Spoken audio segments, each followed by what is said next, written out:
Buen día. Bueno, como les había anticipado recién antes de comenzar el video, después de haber visto las primeras clases de superconductividad, esta cuarta clase vamos a ver ahora sí el hamiltoniano propuesto por Bardeen, Schiffer y Cooper. Vimos las características generales, la física que les dio la intuición para llegar a este hamiltoniano, que fue la inestabilidad de Cooper, que probó Cooper haciendo un sistema sencillo, ¿no? De juguete, un mar de Fermi ahí inerte, pero que cumplía el rol de restringir el espacio de fases y puso dos electrones con un potencial atractivo muy sencillo. Con eso logró ver que la energía del par era menor que agregar dos electrones que no estuvieran ligados. Esa fue la primera pista de que por ahí venía la solución.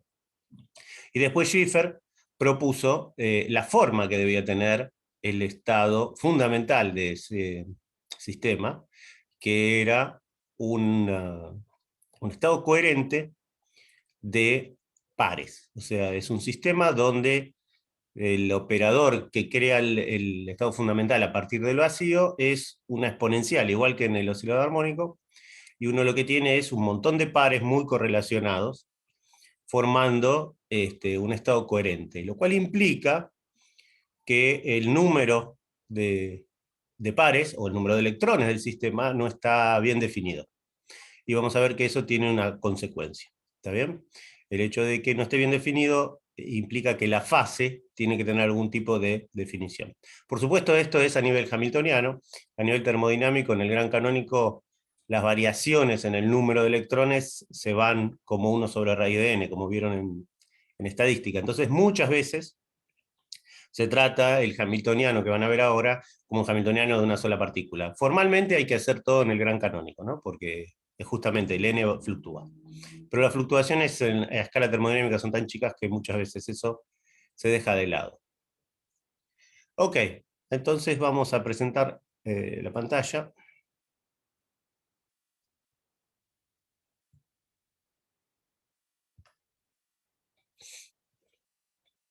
Cualquier cosa me preguntan o me hacen una pregunta por chat. Yo veo el chat acá al costadito y los escucho. Ok, entonces, en estos 2 años, de 56 y 57, que estuvieron trabajando en el grupo de manera intensa, terminaron proponiendo un hamiltoniano eh, que va a terminar explicando todo lo que se conoce como superconductor convencional. Básicamente los del tipo 1, y que fue un gran éxito en los 50. En los 50 hubo un gran desarrollo de la teoría de campos en general, en todas las áreas de la física donde se usa teoría de campos, y esto fue un gran logro de un problema que tenía, como vieron ustedes, casi 50 años, ¿está bien? Hacía que esto estaba dando vuelta y nadie entendía cómo resolverlo. El hamiltoniano que propusieron es un término de energía cinética y un término de acoplamiento donde los pares que se forman tienen momento cero, momento neto cero y spin cero, ¿está bien? Por supuesto hay otro tipo de acoplamiento. Uno puede hacer acoplamiento, yo conté en la clase pasada, donde eh, la forma de la función de onda del par tiene simetrías tipo P, tipo D o demás, ¿está bien? Pero por supuesto esto es lo más fácil y es el punto de partida, así que no se complicaron. Las energías las van a medir a partir de la energía de Fermi, por eso va a estar siempre este Z ahí, ese key, porque esto es estándar. Se mide todo a partir de la energía de Fermi, y el potencial, siguiendo lo que había descubierto Cooper, lo vamos a tomar de una manera muy sencilla, va a ser alguna constante dividido el volumen, solamente en una cáscara muy, muy finita, alrededor de la energía de Fermi, y de ancho, h barra omega d, que es la energía típica del fonón. Entonces, este hamiltoniano, así como está ahí, tan parecido a algo sencillo de resolver, no se puede resolver. Cuando uno tiene 4 operadores, o sea, estos términos que están acá, estas cosas así, son los términos de 4 operadores. Tengo 4 en total entre creación y destrucción. Eso es un término de 2 cuerpos, porque es una interacción. Cuando uno tiene eso en un hamiltoniano de muchos cuerpos, está perdido. Tiene que usar alguna técnica para simplificar, porque eso no se puede resolver en general. En general, ¿está bien? Cuando uno tiene un hamiltoniano que es cuadrático, o si lo quiere poner más lindo, es bilineal en los operadores, como esa parte, eso siempre se puede diagonalizar. En este caso eso es diagonal, la energía esa es diagonal. Fíjense que los dos C tienen el mismo índice, ¿está bien? Tienen el mismo K, el mismo sigma. Entonces eso ya está diagonalizado. Esa es la forma final que uno quiere para un hamiltoniano, porque entonces ahí ya tiene el espectro y dada la relación de conmutación de esos C, uno sabe si son fermiones o bosones, y el Ki tiene todo lo que es el espectro de excitaciones del sistema. Así que ese es el objetivo final. El tema es que nadie sabe cómo hacer con un término genérico para reducirlo a la forma diagonal. Y es más difícil de lo que parece, porque uno está acostumbrado a teórica 2, de que, bueno, de última uno elige una representación para el hamiltoniano. Si las energías son discretas, va a tener una matriz, y una matriz, esa matriz por definición es hermítica y se puede diagonalizar. Pero acá no es tan sencillo, porque varía el número de partículas y porque esos términos vos tendrías que resolverlo en todo el espacio de Fock, con lo cual es inviable. ¿Está bien? La cantidad de estados que uno tiene que involucrar diverge, no, o sea, crece exponencialmente. Son problemas complejos, CNP complejos, son imposibles de resolver ahora. Para el que le gusta la computación, ahora hay mucho de sistemas inteligentes, estos que van aprendiendo a medida que van resolviendo, y se están tratando de portar ese tipo de inteligencia artificial a resolver este tipo de problemas. Hay bastante movida en eso. Bueno, muy bien. ¿Qué hicieron entonces? Si eso no se podía resolver, campo medio. Y acá es donde viene la sorpresa, porque si uno lo mira con ojos de 2021, dice, bueno, pero al final hicieron un campo medio, sí, pero fíjense lo raro que era ese campo medio, que se tardaron 50 años.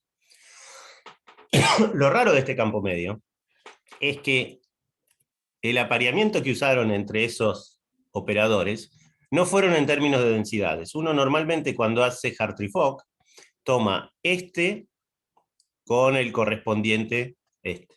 Y entonces forma un N de spines up y momento K. Y lo mismo hace con los otros. Ese es el acoplamiento típico, la densidad típica que uno construye cuando hace Hartree-Fock. Eso tiene todo el sentido del mundo, porque es la densidad que vos esperás, es la densidad electrónica. Tenés un sistema electrónico, calculás que el valor medio que va a ser representativo va a ser la densidad electrónica. Sin embargo, en BCS, en superconductividad no pasa eso. ¿Por qué? Porque aparecen pares.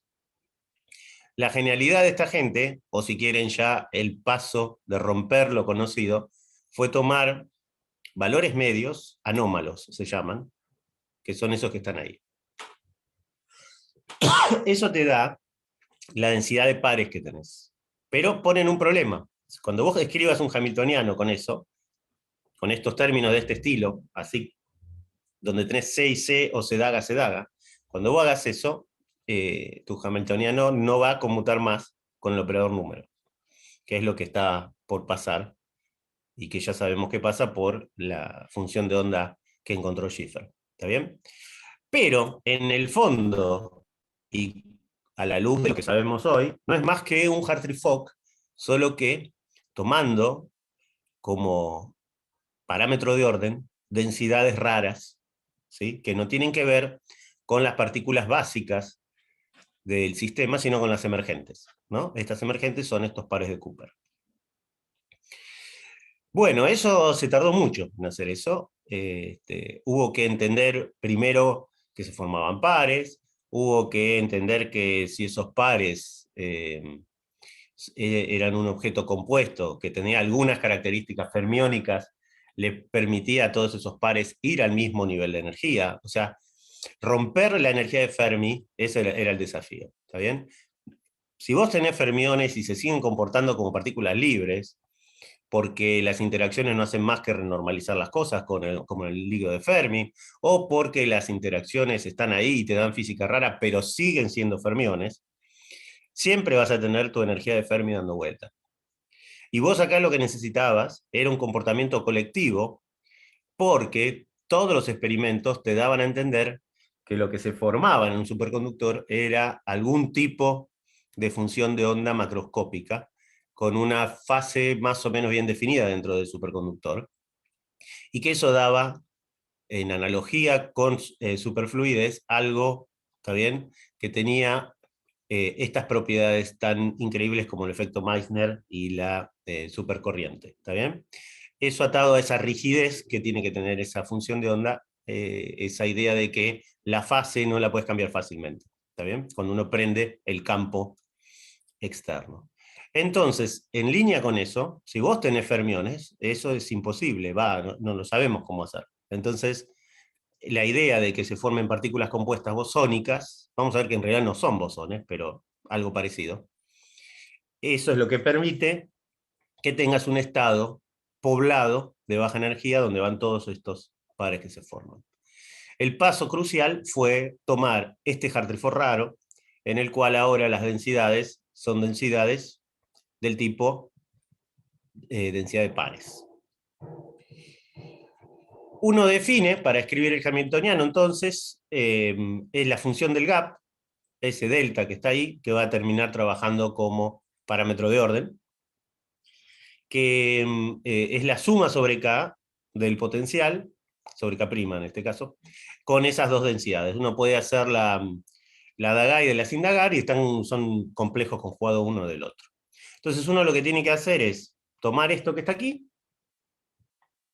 tomar esto que está acá, eso lo tiene que reemplazar acá, lo tiene que reemplazar ahí, y después que lo reemplaza, usa estas dos definiciones, ¿sí? Y no es muy difícil, es una cuentita extremadamente fácil, ver que uno termina con ese hamiltoniano que está ahí abajo. Ese es el hamiltoniano BCS estrictamente hablando, es el que propusieron Barney, Schiffer y Cooper en campo medio, ¿está bien? Y como ven, tiene algo importante, tiene, por un lado, acá hay algo mal, esto acá es valor medio, ¿eh? Este término de acá, yo ahora lo corrijo en el PDF. Eso de ahí es un valor medio, no es un CC Daga. Lo tengo que corregir. Si lo ven que es del PDF que está en la página, no tiene el valor medio, avísenme. Entonces, esto que está acá es un número. Delta es un número, y el valor medio que falta ahí es otro número. Entonces, eso es una constante de energía, que aparece cuando uno hace el campo medio. Después tengo la energía cinética original, y tengo este término, que está ahí, ese término que está acá, ¿sí?, que es el que aportó esta, este cambio del término de 4 a términos de 2 en campo medio. ¿Está bien? Entonces, lo que tengo que resolver ahora es mucho más sencillo, porque este hamiltoniano siempre tiene de a dos operadores, así que es un operador de un cuerpo. Y estos hamiltonianos siempre se pueden diagonalizar. Siempre se pueden poner en forma diagonal. Este hamiltoniano, así como está escrito, no está en la base que lo hace diagonal. Los C y los C Daga no hacen diagonal a este hamiltoniano. A ver, ahí me marcó que internet estuvo inestable. ¿Qué Sí, se parte cortó. no? Sí, ¿dónde se cortó más o menos? Lo último que estabas diciendo del Hamiltoniano, Ok. no, no mucho, fue un cachito. Este hamiltoniano que uno obtiene es un hamiltoniano de un cuerpo que, sin embargo, no está en su forma diagonal. No está en su forma diagonal. Los C y los C Daga, esos operadores fermiónicos, no diagonalizan el hamiltoniano. Tiene un término que está en la diagonal, pero estos términos son extra diagonales. ¿Está bien? Para que sean diagonal, tiene que quedar operador número, fermiónico, lo que sea, por la energía. Y acá tenés términos cruzados. ¿Está bien? De hecho, hay una representación matricial de esto, que es bastante cómoda. Uno puede definir un espinor y armar la representación matricial. Por ahí se la cuento la clase que viene. ¿Está bien? Entonces lo que necesitamos hacer son dos cosas.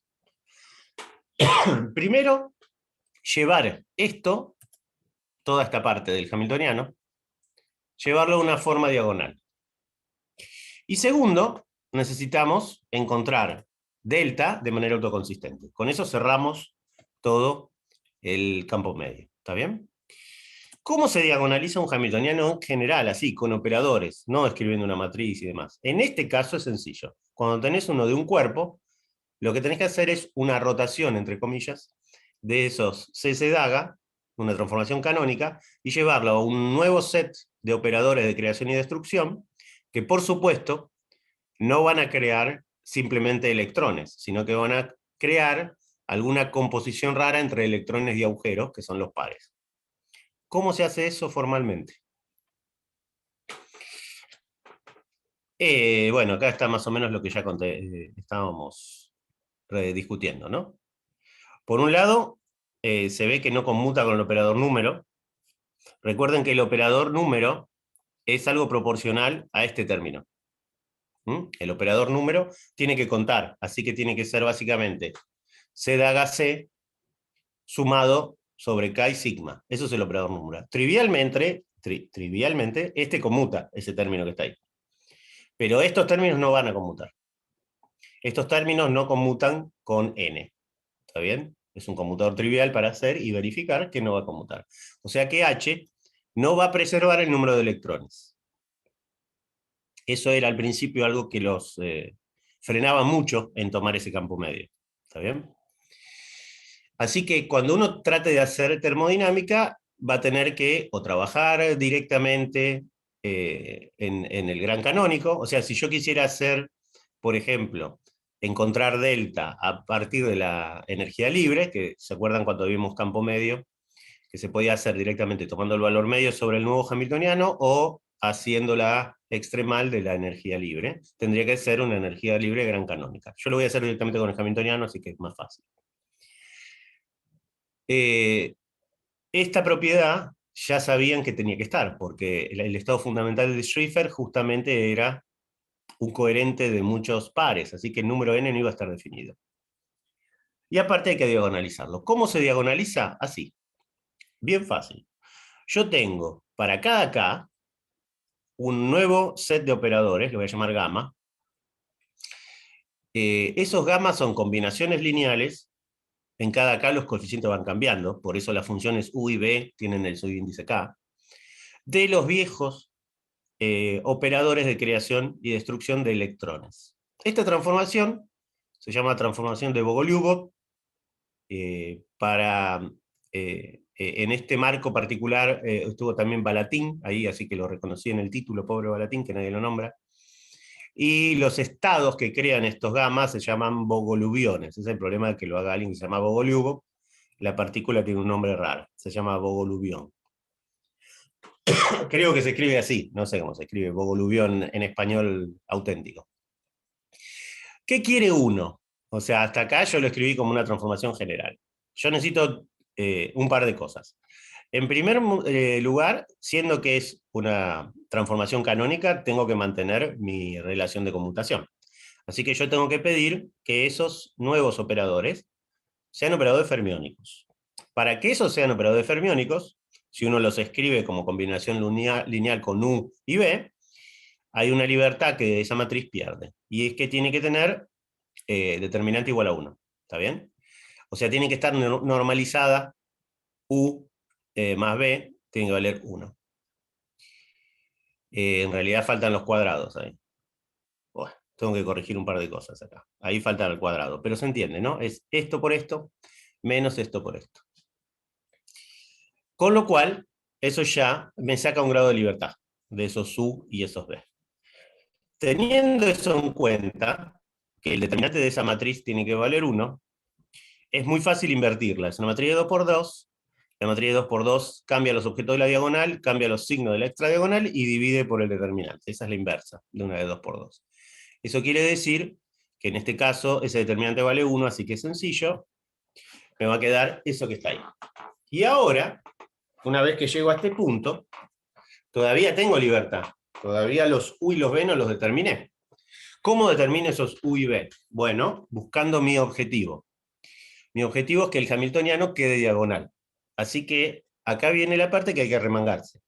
Hay que escribir los C y los C daga en términos de los gamma y gamma daga, meterlo adentro del hamiltoniano, o sea, tomar esta expresión que está aquí, tomar eso que está ahí, agarrar el C y escribirlo como U conjugado gamma K up más B sub K gamma daga de menos K down, y así reemplazar todo eso acá adentro. Tenés que reemplazarlo todo ahí adentro. Una vez que lo reemplazas ahí, eso es una cuenta tediosa pero sencilla. Si haces eso, uno va a llegar a una expresión que tiene términos que son gamma, daga, gamma, que son los que querés, porque querés que sea diagonal, y tenés términos que van a ser gamma, gamma, y gamma, gamma, daga, gamma, daga. Eso está hecho en el Marder, por ejemplo. ¿Está bien? Están todos los términos. No tiene nada de sensacional, es simplemente reemplazar. Pero como los U y los B todavía están sin determinar, uno va a pedir que el coeficiente que multiplica al término cuadrático en gamma y cuadrático en gamma daga, que resultan ser conjugados uno al otro, se anule. Si uno hace eso, el hamiltoniano que obtiene es diagonal. O sea que la técnica de la transformación de Bogoliubov es muy sencilla.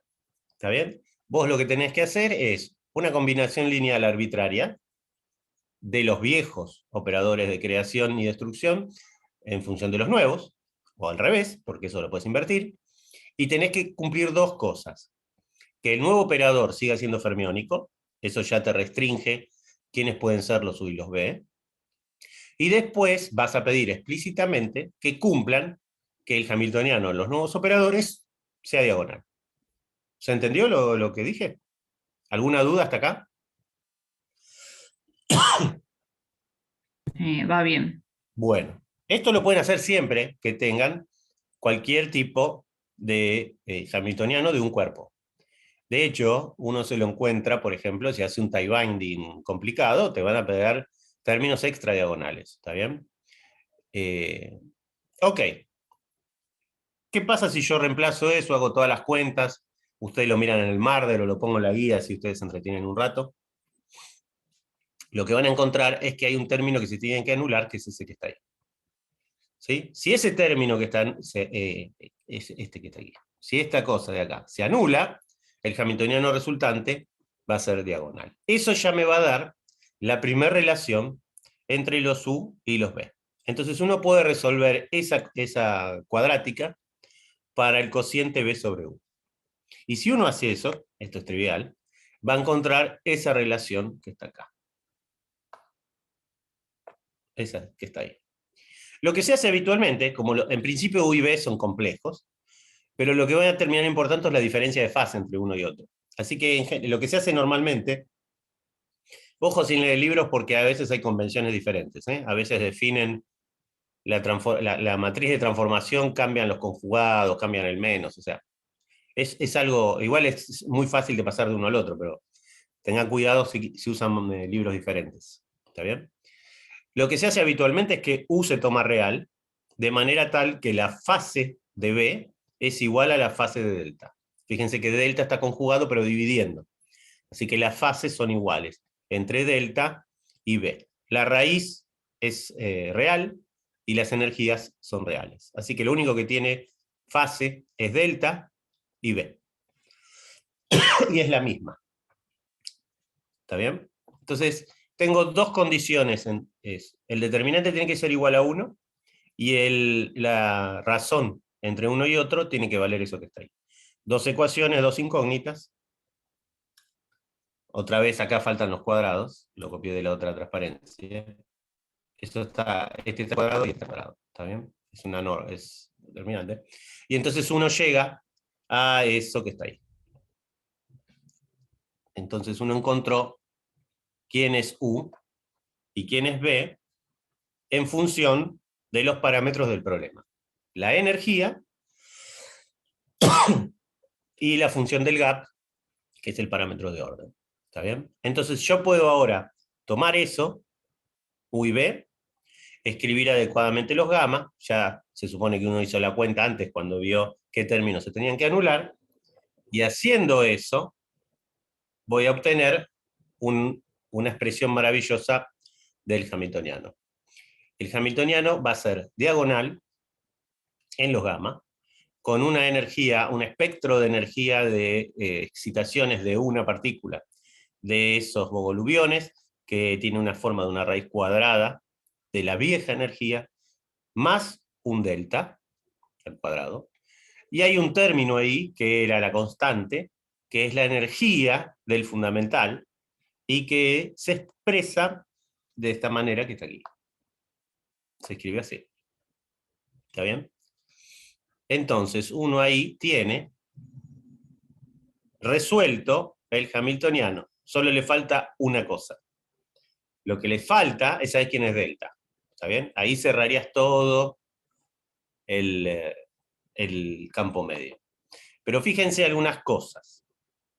Primero, el estado fundamental superconductor de BCS va a ser, entonces, cuando los gamma no hayan producido ninguna excitación.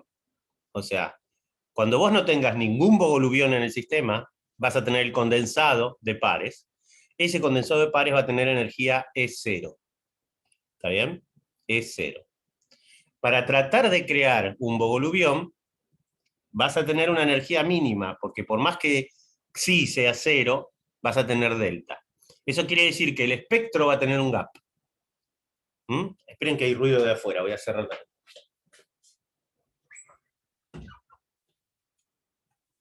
El espectro va a tener un gap, que está dado por ese delta que está ahí. ¿Está bien? Y por último, esta energía del fundamental depende de la temperatura de manera implícita a través del delta que está ahí. Este delta que está acá, ¿sí?, va a depender de la temperatura. ¿Está bien? Entonces, es un hamiltoniano raro, porque es un hamiltoniano de campo medio. Entonces, en general, cuando ustedes vayan a algunos libros, es muy probable que el hamiltoniano se defina solo con esta parte, sin la energía cero. Pero en realidad, ese es el espectro de excitaciones del hamiltoniano BCS. Pero eso no te da la superconductividad. El estado superconductor es este, el E0 de ahí. ¿Está bien?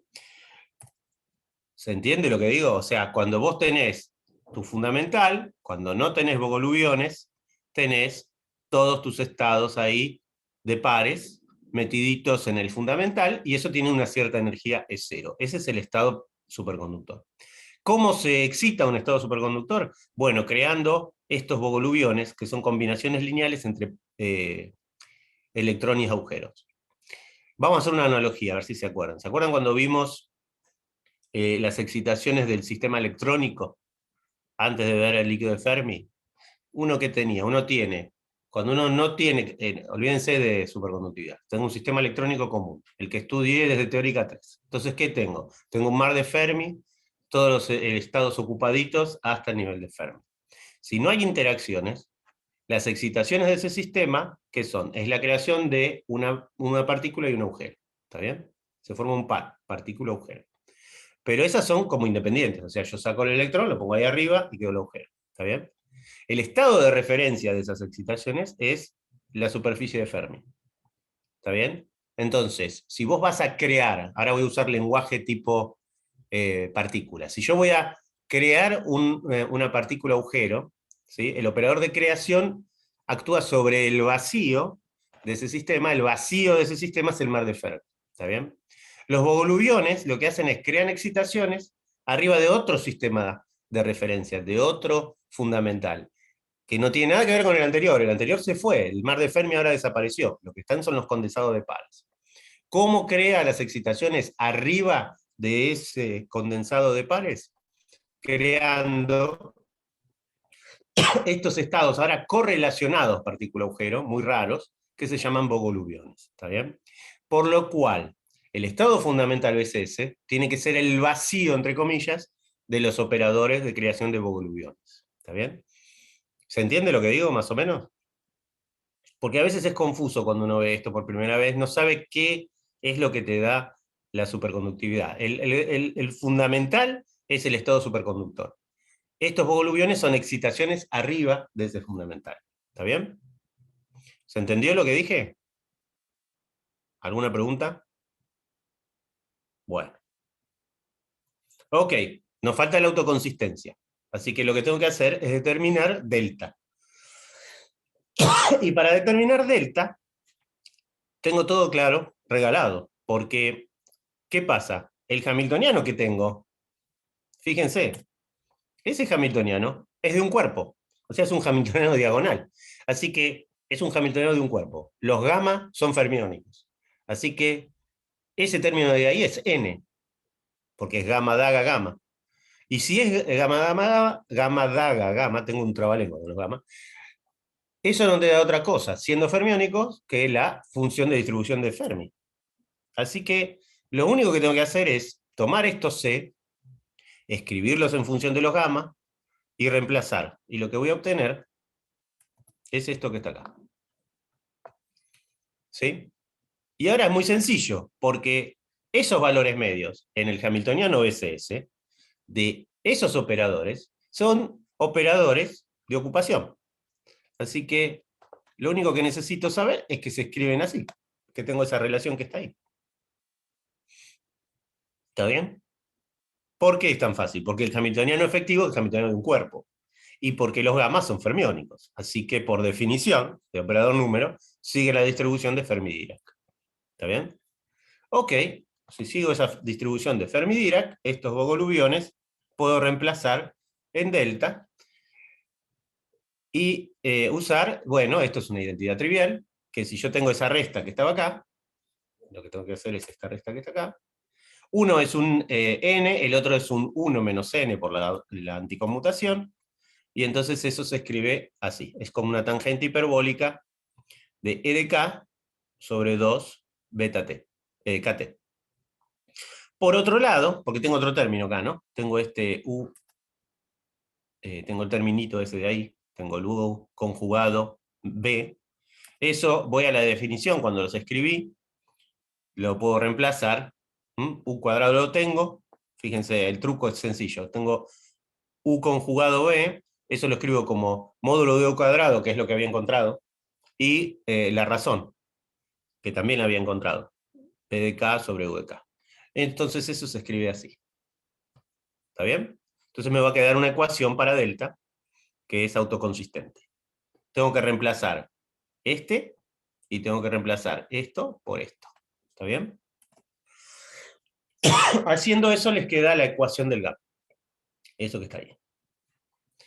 Por supuesto, eso es bastante general, porque no dije nada de B, salvo que es distinto de cero en esta pequeña capita alrededor de la energía de Fermi, con ancho omega d. BCS hacen la elección más sencilla de todas, ¿no? Es un gap tipo S, en el cual no hay dependencia ninguna en K. Uno supone que el potencial en ese ranguito donde es distinto de cero es constante. ¿Está bien? Entonces, eso es un tipo de gap. Hay gap más complicados, así como el gap termina siendo como la función de onda de Ginzburg-Landau. Acá uno puede darle más estructura, puede depender del ángulo de K y K', hay un montón de opciones, ¿está bien? De hecho, hemos visto a medida que se fueron descubriendo nuevos materiales superconductores que hay más, ¿está bien? De hecho, hay algunos en los cuales BCS no anda. Todos los de alta temperatura BCS falla. Y no hay teoría, así que si alguno quiere hacer la teoría, está invitado. Entonces, en trabajo de BCS, ese potencial de K y K' se aproxima por esa constante B0, dividido el volumen, y el delta, si el B no depende de K, uno espera que el delta tampoco dependa de K. ¿Está bien? Entonces, eso en la aproximación BCS, el delta que obtenés no depende de K, es el delta más sencillo de todos, es el tipo S. No tiene nada que ver con el orbital atómico. Tipo S, tipo P y demás es simplemente la simetría espacial que tenés. O sea, tipo S quiere decir que no tiene simetría esférica, no depende del K. De hecho, es más que eso porque es constante, ¿está bien? Podría depender del módulo de K. Y los tipos P o D y demás, lo que tienen son nodos, líneas nodales. Tienen lugares en el espacio K donde cambia de signo delta. ¿Está bien? Pero es jerga, no es que pero te hacen acordar a justamente los orbitales atómicos, donde tenés un lado que es positivo, otro negativo, otro positivo y así. Muy bien, entonces ahora lo que queda es determinar esa ecuación del gap. Esto lo puede hacer numérico o puede hacer casos sencillos. Lo más fácil para esto es pasar energía, es reemplazar esa suma en K por una integral. En ese camino tengo que hacer aparecer la densidad de estado, como ya saben, y si hago eso, voy a obtener esa integral que está ahí. Y estoy integrando en ese pequeño rango de energía entre menos omega d y más omega d. Fíjense que todas las energías, ya les dije, están referidas a la energía de Fermi, ¿no? Entonces estás integrando ahí alrededor de la energía de Fermi. Puse la GDE, lo que voy a decir es que ese rango, que omega d es mucho menor que la energía de Fermi, mucho menor, y entonces la densidad de estado básicamente ahí no cambia mucho, y la voy a aproximar por la densidad de estados en el nivel de Fermi. Entonces si hago eso, esta GDE de Fermi sale de la integral. Y me queda esa integral que está ahí, usé la simetría, e integro de 0 hasta omega d, esa tangente. Esta es la ecuación del gap en la teoría BCS, que te permite encontrar delta, ¿está bien?, para la t que se te ocurra.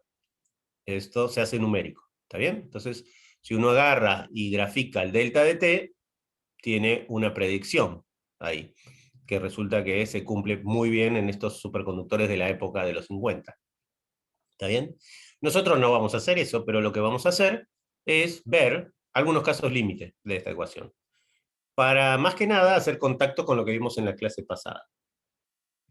Entonces, el límite de t igual a 0. El límite de t igual a 0 es bastante fácil, porque si t va a 0, fíjense, esa tangente hiperbólica va a 1. ¿Sí? La tangente hiperbólica es una cosa así. Entonces, si el argumento se va a infinito, se va a 1. Entonces, cuando yo hago tender t a 0, lo que me queda es una integral mucho más sencilla, que es esta que está acá, donde introduje delta 0, que es delta de t igual a 0, porque estoy suponiendo que, no estoy suponiendo, delta depende de la temperatura, y estoy tomando t igual a 0. Entonces, el delta que voy a encontrar ahí es el delta de t igual a 0. Eso se puede integrar, es un arcoseno hiperbólico, y si aproximo, como sé, que las energías del superconductor, las temperaturas críticas de los superconductores, son mucho menores que las temperaturas de Debye, o sea que las energías de ambos son muy diferentes. La del superconductor es muy, muy chiquita. Acuérdense que estos superconductores que describís en esta teoría tienen temperaturas críticas de unos pocos Kelvin, ¿está bien? Mientras que las temperaturas de Debye son cientos de Kelvin. Si hago eso, ese arcoseno hiperbólico, volver a las viejas tablitas de funciones trigonométricas, es un logaritmo, ¿está bien?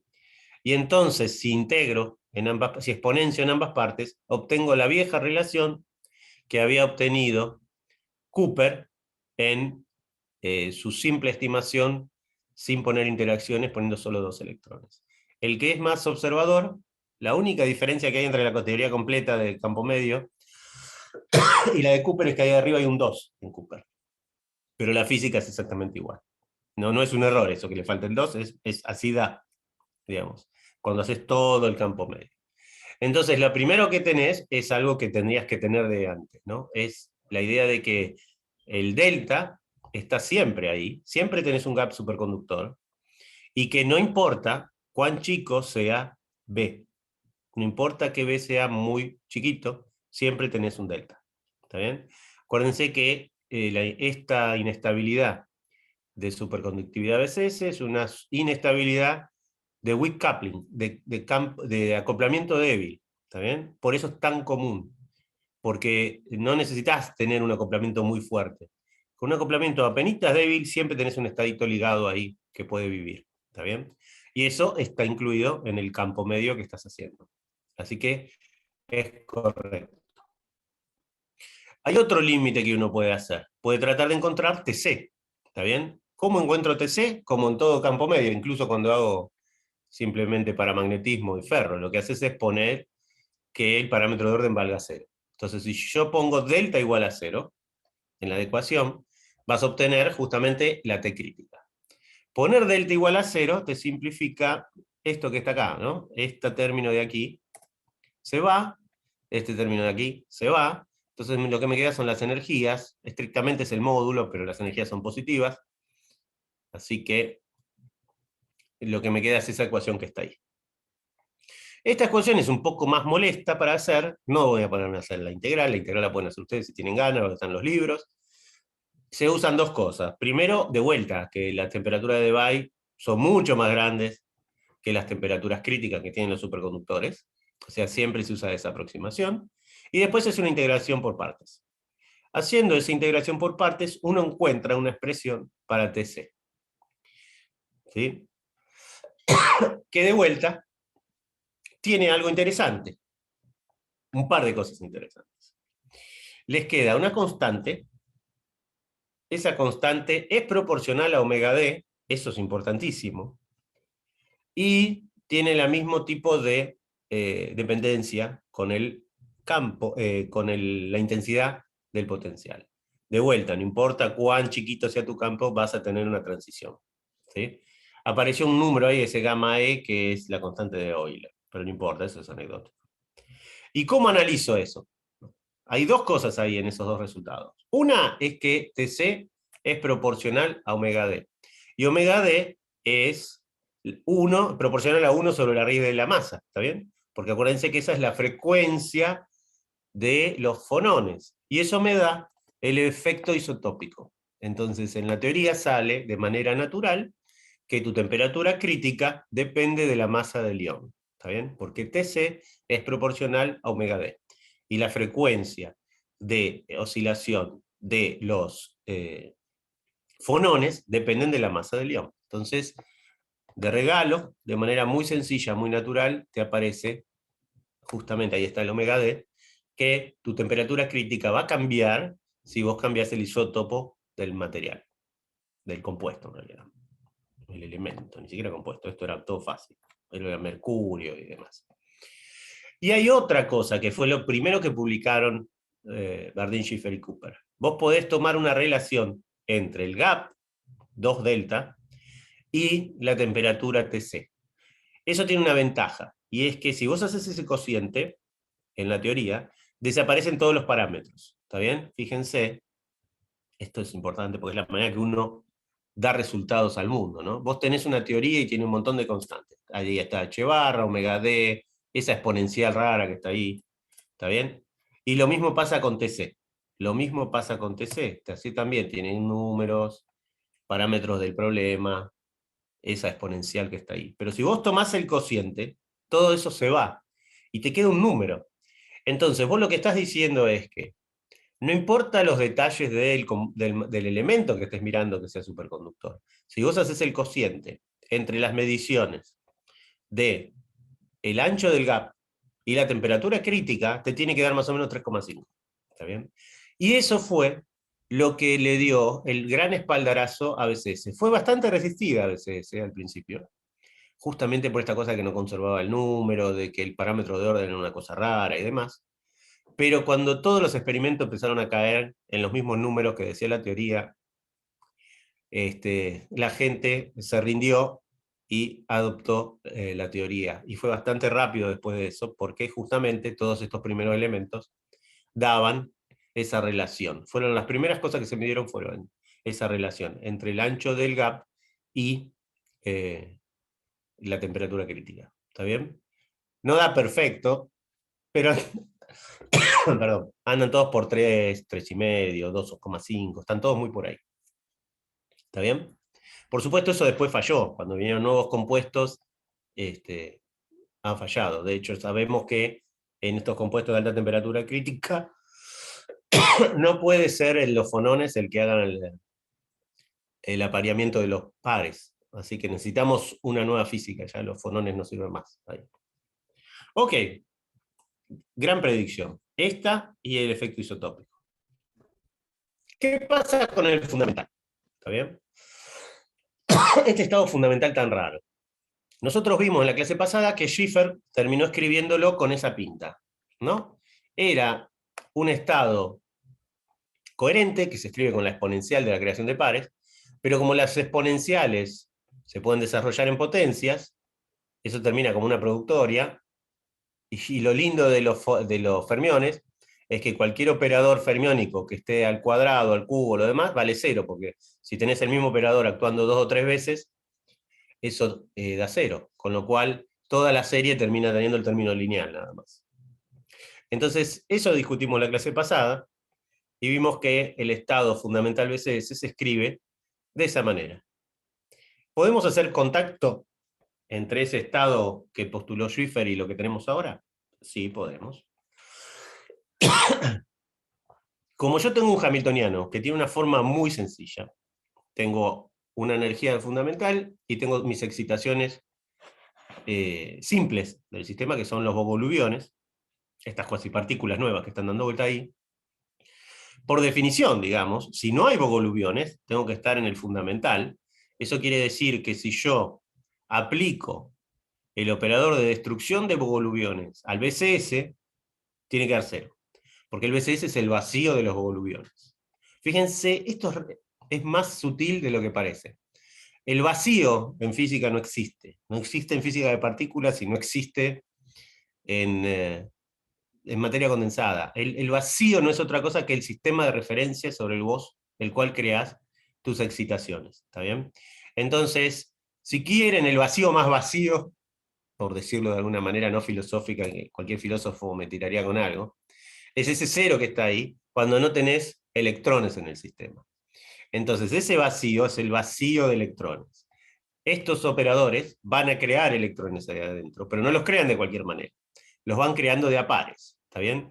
Pares con momento cero y spin cero, ¿está bien? Entonces vos agarrás y empezás a crear ahí sobre ese estado. Eso te deja este estado, que es el BCS. Ese estado, ¿sí?, fundamental de superconductividad, tiene excitaciones propias, que no son iguales que las excitaciones que tendría este sistema si no fuera BCS, o sea, si fuera simplemente el mar de Fermi lleno que uno estudia cuando hace fermiones libres. Esas excitaciones vimos que son partículas agujero de las más gansas, ¿está bien? Se conserva acá, qué sé yo, tengo mis excitaciones de partícula agujero. De hecho vimos que si uno ponía interacción de Coulomb, aparecían plasmones también, y apantallamiento, ¿se acuerdan? Ese tipo de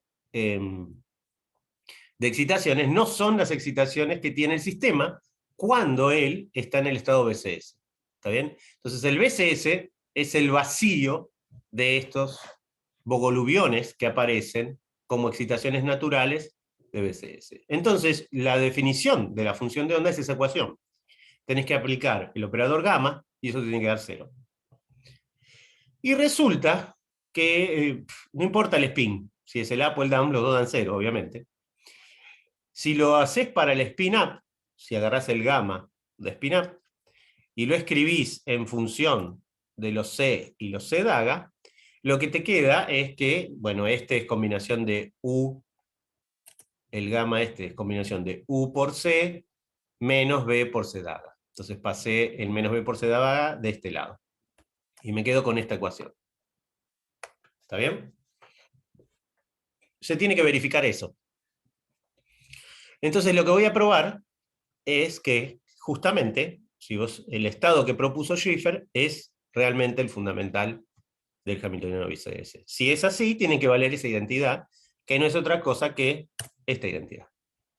¿Está bien? Que son el vacío del operador de destrucción de bogoluviones. Muy bien, veamos si eso es verdad.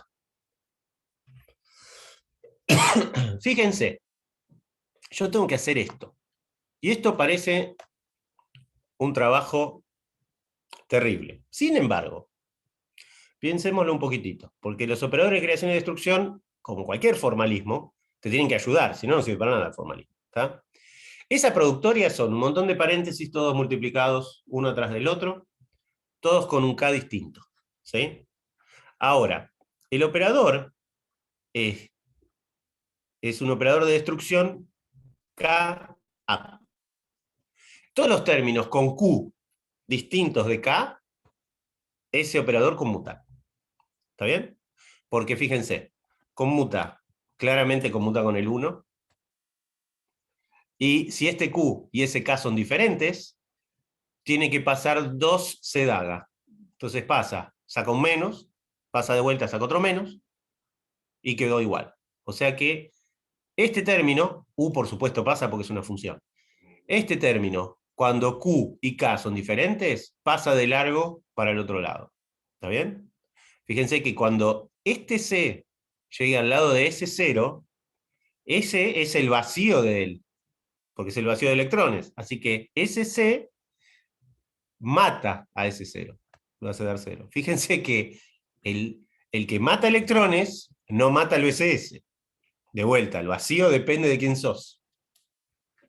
Ok, entonces, el único término que me tengo que concentrar, el único término de todos los términos que está ahí, es cuando K y Q son iguales. Todos los otros términos paso de largo. ¿Está bien ahí? ¿Me entendieron? ¿Vamos bien o voy muy rápido? Creo que sí. Vamos bien, Ahí, sí. el resto de los términos dan cero. O sea, No, el único conmutás. conmutan, pero también tengo que saber qué me dan. O sea, No, no, mirá, es fácil. Suponete que agarrás un solo paréntesis de ese, ¿no? sí. Imagínate que es el paréntesis Q y vos tenés tu operador K. Esperá que te Sí. saco el cuadradito. Imagínate que vos tenés, olvídate de la productoria, un operador Q.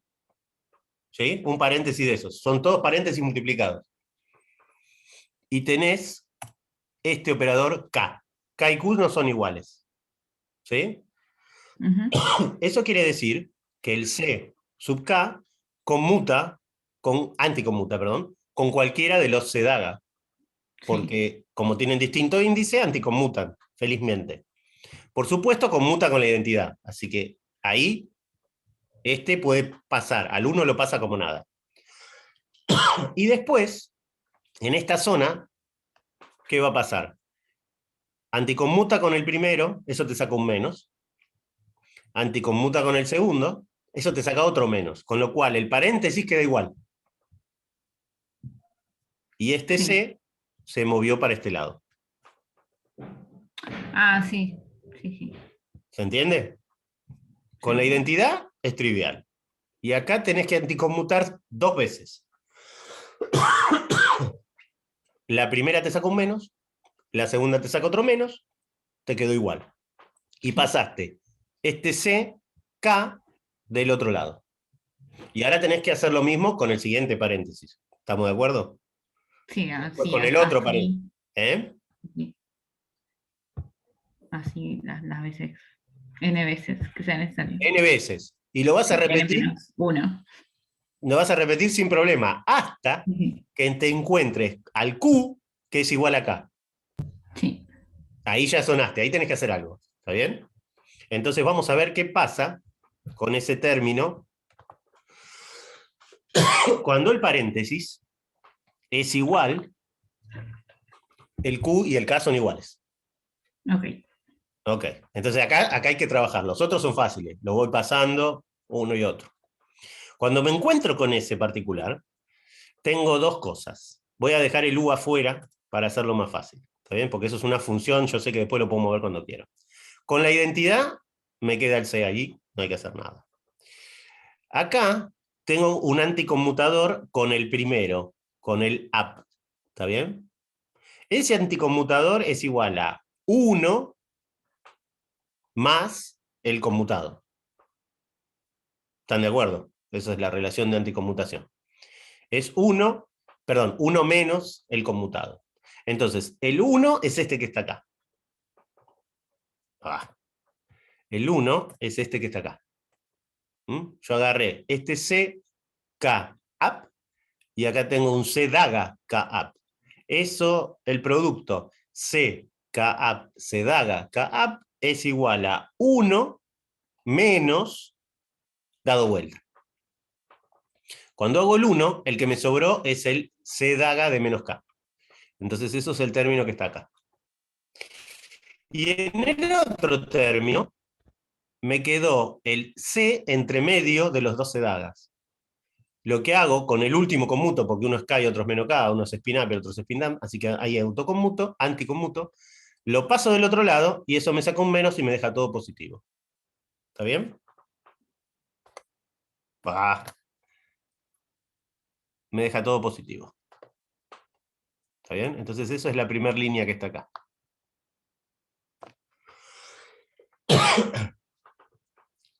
¿Sí? ¿Van bien con esta línea? El primero es con la identidad, ese es trivial, no pasó nada. Después tengo que agarrar el par este, K menos K.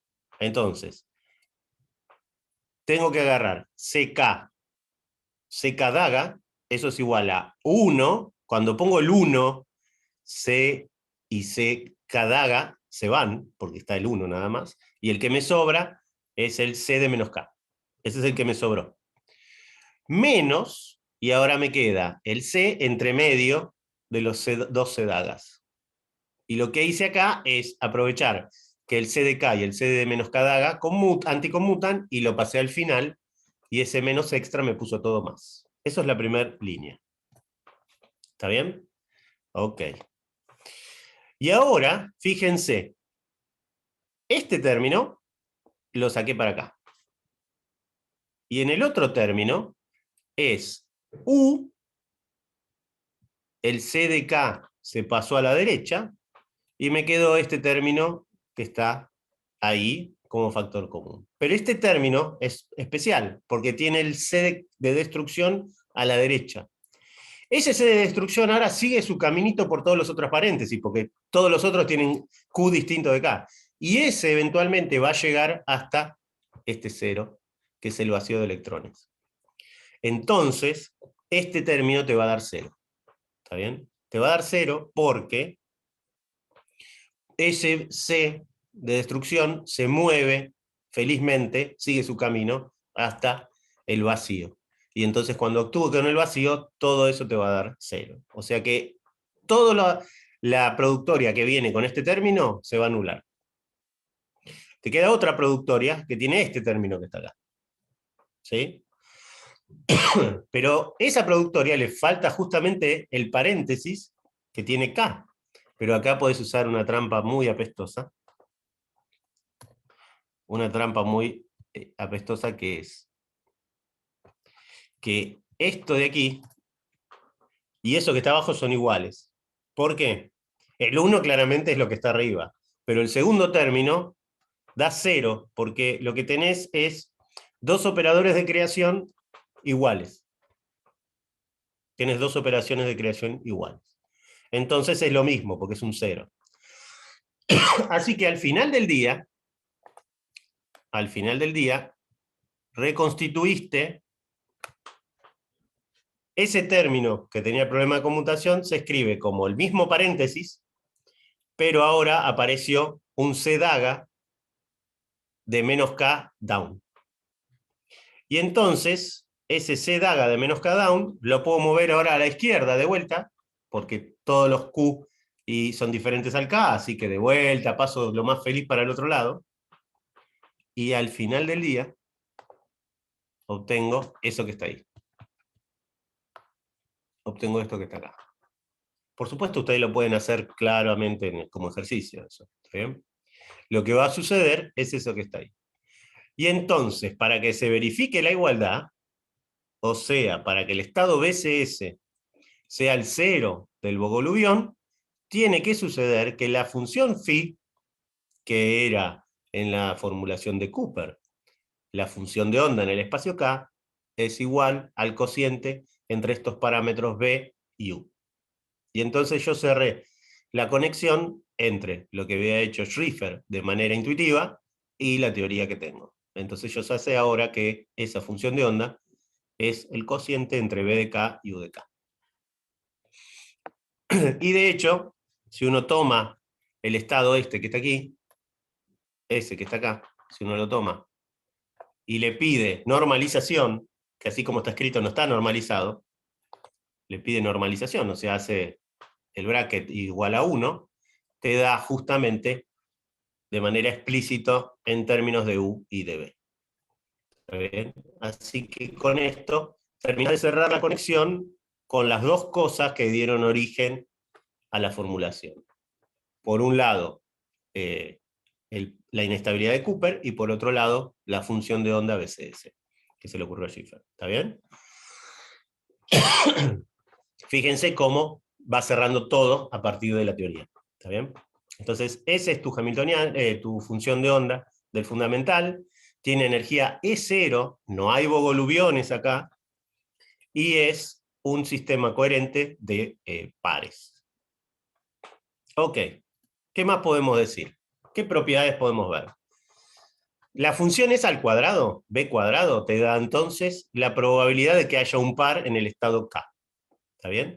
Y U al cuadrado, que es 1 menos b cuadrado, me olvidé los cuadrados en esta cosa, es la probabilidad de que no haya un par de Cooper en el estado K. Es una manera de ver. ¿Qué más puedo decir de esa función de onda de BCS? Bueno, ¿se acuerdan que esto era un estado coherente? Entonces, volvamos a mirar lo del estado coherente. Yo podía escribir esta productoria como E a la sumatoria de todos los pares posibles. ¿Está bien? Eso lo vimos en la clase anterior. O sea, que si yo defino el operador lambda, como hice la clase pasada, como el operador que crea un par, y desarrollo esa exponencial, el estado BCS se escribe como 1 sobre raíz de n factorial, 1 sobre n factorial, perdón, ese creador de pares a la n. Es simplemente desarrollar esa exponencial que está acá, sobre el estado de vacío de electrones. Y ahí lo que se define es el estado con n pares, que es simplemente 1 sobre raíz de n factorial, lambda daga a la n. Cuando eso lo aplicás, te crea n pares de Cooper. O sea que el estado n, que está aquí, ese estado que está ahí, tiene n pares, 2n electrones. ¿Está bien? Entonces, lo volví a escribir así, el estado fundamental, para discutir un poquito qué pasa con esto del número y demás. Entonces, recuerden, yo ya sé que este es el fundamental, no está normalizado, pero eso no importa. Esto es una exponencial para operadores. Fíjense, acá está la parte linda de que el desarrollo de la exponencial para fermiones es solo hasta el término lineal, porque todas las potencias dan cero, porque repetís operadores. Cuando repetís operadores por el principio de exclusión vale cero. Entonces eso es como una exponencial. Eso que está ahí entre corchetes es el operador lambda, daga, que crea todos los pares. Desarrollo la exponencial, y me queda así, y defino el estado con n pares como aplicar lambda daga n veces, con alguna raíz de n factorial y demás, porque son las repeticiones. Entonces ese estado n tiene n pares o 2n electrones. Ok. Resulta que hay una ruptura de simetría, yo les conté. Lo que sucede es que vos rompés la invarianza de gauge. Vos tenés una invarianza de gauge, que es la fase global que le podés meter a todos. ¿Se acuerdan cuando hacen Ginsburg-Landau? Que uno tiene como un sombrerito mexicano así redondo, y lo que uno dice es que uno elige una fase particular. El superconductor en bulk elige una fase superconductora global específica. Eso es romper esa invarianza de gauge. ¿Cómo se ve? Se ve fácil. Si vos tomás los operadores de creación y destrucción y le agregás una fase, los operadores electrónicos cambian la función de onda. O sea, vos agarrás los C y los E daga, los cambiás, les agregás una fase global que no debería hacer nada, en un estado con ruptura de invariancia de gauge, como es un estado BCS, te mete una fase en la función de onda. Aparece acá. Que es bastante obvio, ¿no? Porque hay dos C, los dos son dagados, así que no son conjugados uno con el otro, y entonces te aparece un E a la 2 y alfa. Lo mismo pasa con el gap. El gap también. La función del gap también adquiere esa fase. Por suerte, porque es invariante de gauge, la energía no. La energía sigue siendo la misma. ¿Está bien? Eso escrito en la base n aparece esa fase ahí que está. ¿Está bien? O sea, esto que está aquí se escribe como esa suma de estados con n pares de n pares de Cooper, y si yo hago esta transformación de gauge en los operadores, me saca esa fase, ese término de fase en cada uno de los estados. Fíjense que es la fase por 2n, que es el número de electrones. Como yo tengo por cada electrón un C, en un estado con n pares tiene 2n electrones, me saco una fase 2n alfa. Eso es fácil, es simplemente reemplazar esto, y esas fases, como todos los C son dagados, no se van a compensar nunca y terminan saliendo en cada uno de los casos. Ok, entonces, mi función de onda refleja el hecho de que se rompió la invariancia de gauge. Si la energía, como se puede ver muy fácilmente, queda invariante, el H queda invariante porque acuérdense que originalmente tenía 4 de los C. Entonces esa asimetría sigue ahí metida. Lo pueden hacer si quieren y van a ver que se va a ir. Entonces, esa familia de estados alfa, hay un montón. Ahora, el estado BCS dio lugar a un montón. Cuando uno cambia la fase, te da otro estado BCS. Todos esos tienen la misma energía. No importa cuánto vale esa fase alfa, todos tienen la misma energía. Es exactamente igual que la ruptura de simetría del ferromagneto. Vos tenés una energía libre que tiene el cero de magnetismo en el estado paramagnético, y cuando pasás al estado ferro, tenés que elegir o up o down. ¿Está bien? De hecho, en 3D, en un Heisenberg tenés que elegir la dirección, porque tenés todas las direcciones disponibles. Pero en un Ising, que es más fácil de pensar, puedes ponerte up o down. Ahora, si yo cambio up por down, la energía es la misma. Esto es lo mismo. Yo cambio el alfa, la energía es la misma. Todos estos estados, en realidad, son un conjunto de estados BCS degenerados que tienen distintas fases. Por supuesto, el sistema se condensa en uno solo de ellos, porque tiene que elegir, tiene que romper esa simetría. ¿Está bien? Ok, entonces voy a ver qué sentido tiene esta fase ahí. Entonces lo que voy a hacer es aplicar el operador número a un estado alfa cualquiera. Si yo aplico el operador número cuenta los electrones, ¿no? Está acá la definición de operador número. Es sencillamente la suma en K y en sigma de ese DAGA C. O sea que no importa cómo sea tu función de onda, lo que va a hacer es contar el número de electrones. Si vos aplicás eso, resulta que el n sobre esos estados, el operador n, te saca 2n de cada n, porque hay n pares, 2n electrones. Entonces lo que sucede es que te aparece un terminito 2n en cada uno de los términos de la suma. ¿Sí? Y acá aparece algo interesante. Eso quiere decir que la acción de n, el operador número de electrones, sobre un estado fundamental cualquiera, BCS, es igual a aplicar la derivada menos i por la derivada respecto de alfa. ¿Tá? Y eso se parece mucho, eso se parece demasiado a cómo uno representa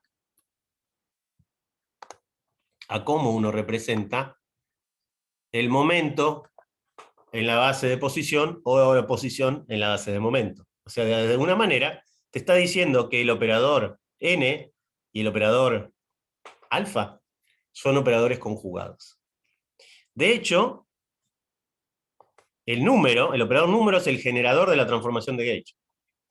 Así que lo que vos tenés es una relación de conmutación canónica entre la fase y el número. Y esto es genérico en realidad. Si vos tenés un estado que tiene un n que no está muy bien definido, quiere decir que tiene bien definida la fase. Cuando vos querés un estado macroscópico con una fase definida, no te queda otra que mezclar estados con distinto número de partículas. No podés tenerlo de otra manera. Esa tienen que cumplir una relación de incerteza. Por supuesto, en escala termodinámica, todo eso es muy chiquito. Es muy chiquito porque estás en el gran canónico, las fluctuaciones de delta n sobre valor medio de n, ustedes ya lo saben de estadística, va 1 sobre raíz de n, así que todo eso es muy, muy pequeño. Pero te está diciendo que podés tener una muy buena resolución en cuanto vale n, y una muy buena resolución en cuanto tenés alfa. Y como ustedes saben, los estados coherentes son los que dan la mejor, ustedes lo saben, no sé, dan la mejor relación entre el delta E y el delta T. ¿Está bien? O sea, vos lo que tenés es un estado bien definido en el tiempo con un delta E lo más chico posible. El oscilador armónico estoy pensando, ¿está bien? O sea, acuérdense que el oscilador armónico, los estados coherentes no son autoestados de Hamiltoniano, pero tenían la propiedad de que oscilaban. Pero ¿cómo haces la mezcla? ¿Cuál es la mezcla óptima de estados?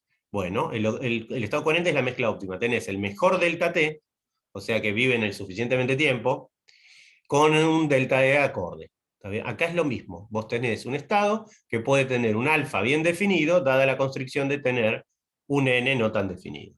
¿Está bien? Eso es el estado, entonces.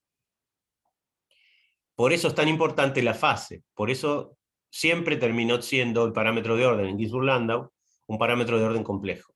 ¿Está bien? Otra pregunta que anda dando vuelta por ahí es que se dice muy libremente que los pares de Cooper son bosones. Los pares de Cooper son objetos compuestos, ¿está bien? Están formados por dos espines, y esos espines, dos electrones, están ligados. Así que tienen un spin total, no, un spin total. Un spin total 0. Como tales, cumplen distribución de Bose-Einstein, en el sentido de que vos podés poner un montón de estos pares en el mismo estado. Así se forma el estado superconductor. Sin embargo, los operadores estos que crean pares, esos que están acá dibujados, escritos, esos que están ahí, esos operadores no cumplen la relación de conmutación de bosones. Son un estado mixto, en el sentido de que no tienen una relación de conmutación bosónica, pero cumplen con la distribución de Bose-Einstein por el teorema de spin estadística, de alguna manera, si lo quieren ver. Entonces, como ellos tienen un spin compuesto, son un objeto compuesto, cumplen con esta posible condensación tipo Bose-Einstein, que no es tan fácil de demostrar lo que es una condensación, pero los pares como tales no tienen una relación de conmutación exactamente bosónica. ¿Está bien? Sin embargo, alcanza para que puedan estar todos en el fundamental. ¿Está bien? Ok. El espectro de los bogoliubiones. Voy a tener que parar antes, me parece que se está haciendo muy largo. Y los debo estar matando. Bueno, hago el espectro de los bogolubiones y hacemos la segunda parte de la clase que viene. Bueno, nosotros vimos que todo eso que vimos hasta ahora es el fundamental. ¿Qué pasa con las excitaciones del superconductor? La relación de dispersión es esa raíz cuadrada que está ahí. Y los U y los B tienen esa pinta que está ahí. ¿Está bien? ¿Qué puedo decir entonces de la naturaleza de estas excitaciones? Fíjense que los U y los B son los encargados de mezclar o son las proporciones de operador C y C daga que aparecen en el gamma. Por eso son importantes los U y los B. Empecemos con lo más fácil. Supongamos que estás en la fase normal, delta igual a 0. Si delta es igual a 0, la energía es la energía libre del electrón. Los U se simplifican, así como está ahí, y valen 1 cuando el U vale 1 cuando estás arriba de la energía de Fermi, y el B vale 1 cuando estás debajo de la energía de Fermi. Eso quiere decir que en un caso vas a crear agujeros y en el otro caso vas a crear electrones. Los gamma, trivialmente, en ese caso, van a ser o proporcionales a C daga cuando estés debajo, o sea que vas a crear un